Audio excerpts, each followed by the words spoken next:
فلا تقل لهما أف ولا تنهرهما وقل لهما قولا كريما. بسم الله الرحمن الرحيم. الحمد لله رب العالمين، والصلاة والسلام على نبينا محمد وعلى آله وصحبه أجمعين. Dear viewers, Assalamu alaikum rahmatullahi wa barakatuh, and welcome to our program, Parents' Rights in Islam.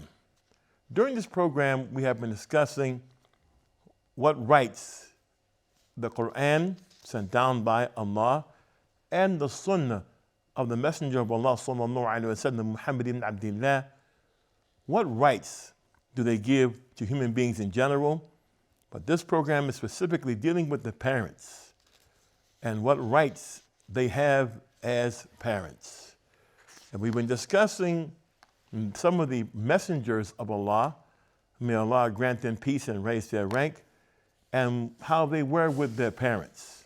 Because the Quran does mention some of them. It mentions Yahya ibn Zakaria, it mentions Yusuf ibn Yaqub, it mentions Isa ibn Maryam, and it mentions Ismail ibn Ibrahim alayhim as-salam. And we have reached the point where we began to talk about Ismail, the son of Ibrahim, when he said to his son, Ya bunayya, a'udhu billahi minash shaitanir rajim, Ya bunayya inni ara fil manami anni adbahuka fanzur madha tara. O my son, I have seen in a dream that I have sacrificed you to Allah. So look, what do you see? And in the story, وَلَمَّا بَلَغَ مَعَهُ السَّعْيَ, this happened when Ismail had reached a time when he was of use to his parents. He had reached a time when he was old enough to walk. This means that Ismail, may Allah grant him peace, had reached the age that most parents love. He had matured past the age when a child presents difficulties to his parents and was now a benefit to his parents. فقال له إبراهيم عليه السلام إني أرى في المنام أني أذبحك أي قد رأيت في النوم والرؤيا أن الله يأمرني بذبحك والرؤيا الأنبياء وحي فانظر ماذا ترى فإن أمر الله تعالى لا بد من تنفيذه. He said, O my son, I have seen in a dream that I am slaughtering you, meaning I'm offering you in sacrifice to Allah. So look, what do you think? Meaning, I saw in a dream that Allah has commanded me to offer you as a sacrifice. Dreams of Allah's messengers are revelation, and they must be fulfilled. Furthermore, Ibrahim ﷺ was not asking his son's opinion. Rather, in Tafsir ibn Kathir, it says, because he said, Fandur, ماذا ترى? So look, what is it that you see in this event? In Ibn Kathir, the Tafsir ibn Kathir, he says, وإنما أعلم ابنه بذلك ليكون أهون عليه وليختبر صبره وجلده وعزمه في صغره على طاعة الله تعالى وطاعة أبيه. Ibrahim informed his son of Allah's command because this information would make it easier for his son. He was also testing his young son's patience. He was testing his fortitude. He was testing his resolve and his level of obedience to Allah and his level of obedience to his father. قال إسماعيل صابرا محتسبا مرضيا لربه بارا لوالده يا أبت افعل ما تؤمر أي أمضي لما أمرك الله ستجدوني إن شاء الله من الصابرين.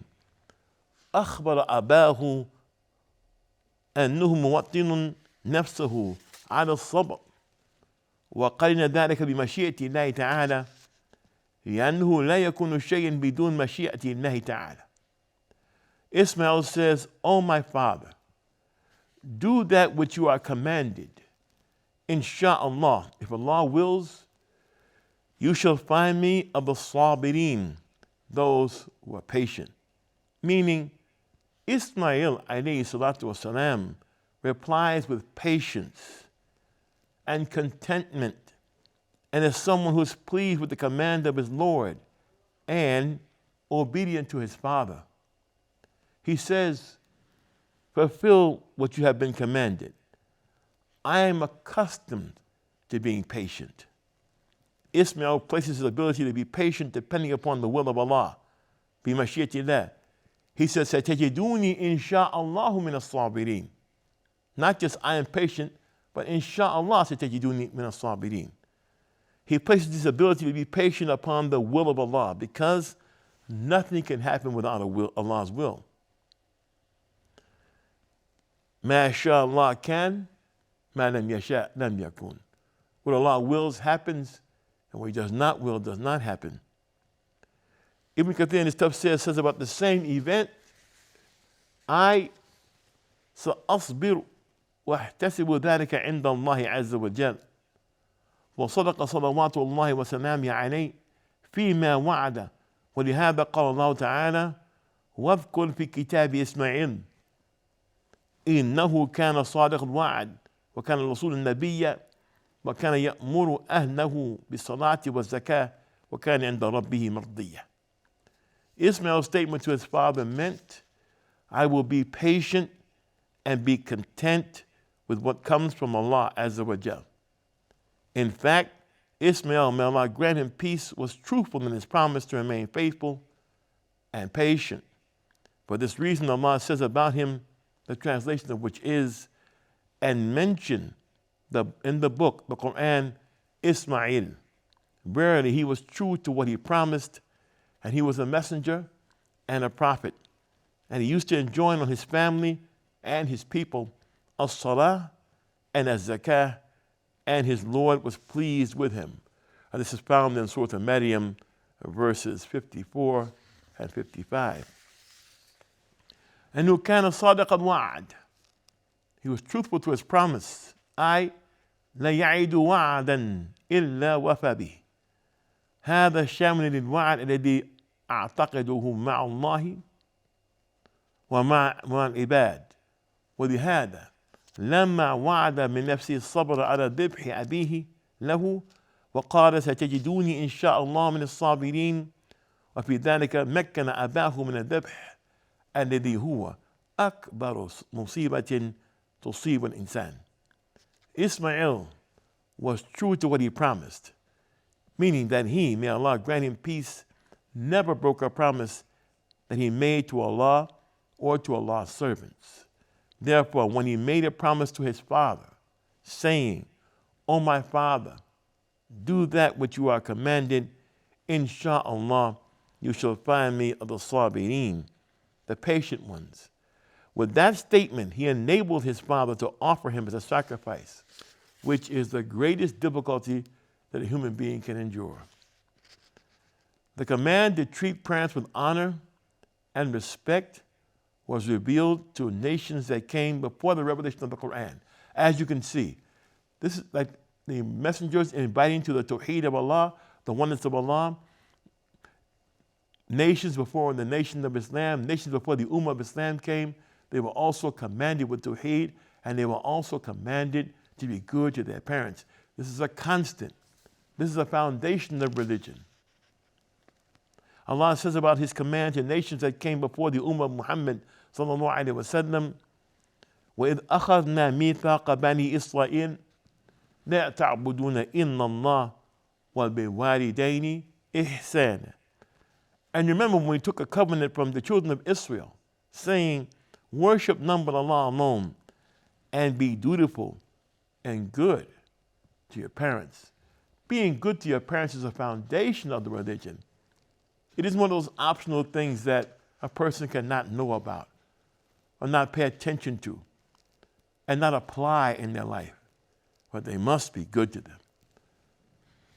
وهذا شرائع من أصول الدين التي أمر الله بها في كل شريعة لاشتمالها على المصالح العامة في كل زمان ومكان ولا يدخلها النسخ كأصل الدين ولهذا أمرنا بها في قوله تعالى واعبدوا الله ولا تشركوا به شيئا إلى آخر الآية.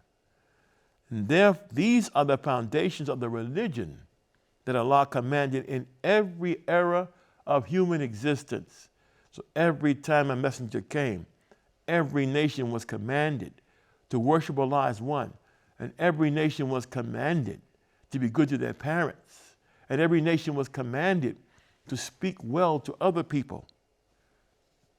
These foundations were never retracted. They were never nullified. These rules contain the general benefit for the basis of a worshiper's lifestyle. Therefore, the command begins with i'budullaha, worship Allah alone. ثم قال وَالْبِالْوَالِدَيْنِ إِحْسَانًا, and be good to your parents. احسنوا بالوالدين إحسانا وهذا يعم كل إحسان قول وفعل مما هو إحسان إليهم وفيه النهي عن الإساءة إلى الوالدين أو عدم الإحسان والإساءة لأن الواجب الإحسان والأمر بالشيء نهي عن ضده. والإحسان ضدان، الإساءة وهي أعظم الجريمة وترك الإحسان بدون الإساءة وهذا محرم، لكن لا يجب أن يلحق بالأول. Then the verse says, be dutiful to your parents. Worship Allah as one. Be dutiful to your parents. Worship Allah and worship none but Him. And be dutiful to your parents. Which means be good to your parents in every possible physical and verbal way. This command also contains within it the prohibition of treating parents disrespectfully or the abandonment of being good to them without disrespecting them.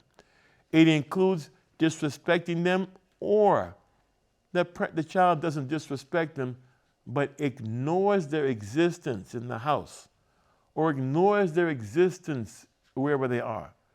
And the way some children are today, they're online and ignore the presence of their fathers, their mothers, their grandfathers and grandmothers.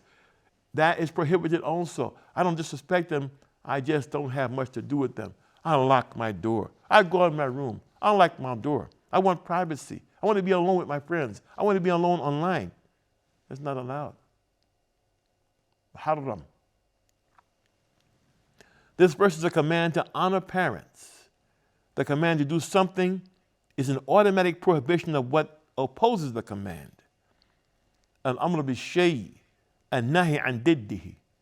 Therefore, parents must be treated honorably, which opposes, again, 1, treating them with disrespect, which is among the greatest of crimes, or 2, avoiding treating them with honor, which is haram.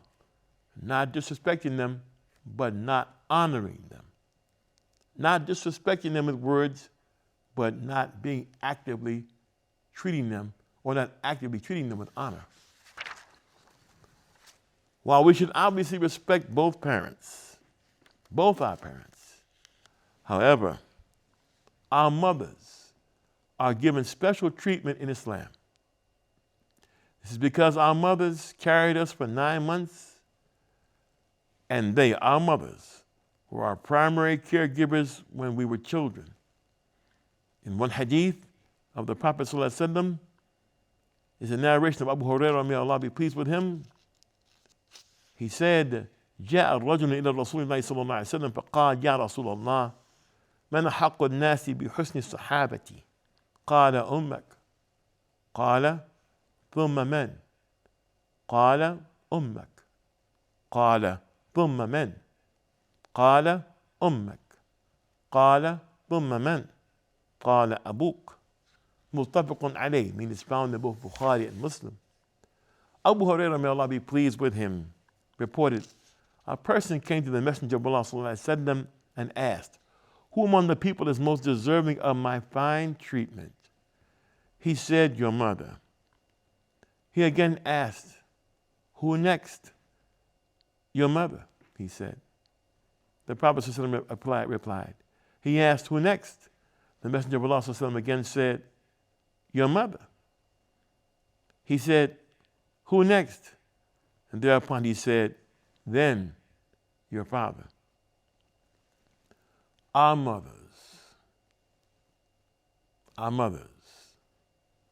deserve the utmost respect and good treatment. And there's no excuse to do otherwise. In another narration, the Prophet Muhammad ﷺ, may Allah raise his rank and grant him peace, said that paradise lies under the feet of the mother.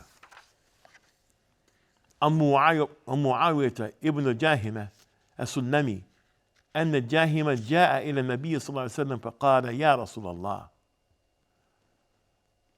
أردت أن أغزو وقد جئت استشيرك قال هل لك من أم؟ قال نعم. قال فالزمها فإن الجنة تحت رجليها. It was narrated from Muawiyah ibn Jahimah al-Sulaimi that Jahimah came to the Prophet sallallahu alaihi wasallam and said, radiyallahu anhu, O Messenger of Allah, I want to go out and fight, but I have come to ask your advice. He said, do you have a mother? He said, yes. The Prophet sallallahu alaihi wasallam said, then stay with her, for paradise is beneath her feet. عن زرعة ابن إبراهيم أن رجلا أتى عمر رضي الله عنه فقال أن لي أما بلغ بها الكبر وأنها لا تقضي حاجتها إلا وظهري مطيع لها وأوضعها وأصرف وجهي عنها فهل أديت حقها؟ قال لا. قال أليس حملتها على ظهري وحبست النفي عليها؟ قال إنها كانت تصنع لك بك وهي تتمنى بقاؤك وأنت تتمنى فراقها. More about this narration, inshallah ta'ala, in our next episode. Be good to your mothers and fathers and your grandmothers and grandfathers, dear viewers. Be good to them. I'm Talib Abdullah for the Sharjah Broadcasting Authority. Thank you for the privilege of your time. Assalamu alaikum rahmatullahi wa barakatuh. واخفض لهما جناح الذل من الرحمة وقل رب ارحمهما كما ربياني صغيرا